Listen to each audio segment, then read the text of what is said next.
সংগঠনৰ লগত কথা পাতিছোঁ বঙালী হিন্দুক আধাৰ কাৰ্ডো আমাৰ চৰকাৰে দিছে আৰু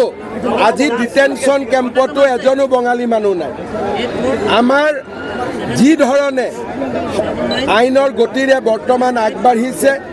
মই ভাবোঁ সকলো মানুহ নিৰাপদ আৰু সকলো মানুহ নিৰাপদে থাকিব কালি মই সকলোৰে লগত কথা পাতিছোঁ সকলো সন্তুষ্ট কোনোবা এটা পৰ্টেলে এটা মিছা খবৰ উলাই দিছিল সেইকাৰণে গোটেই ঝামেলাটো হৈ আছে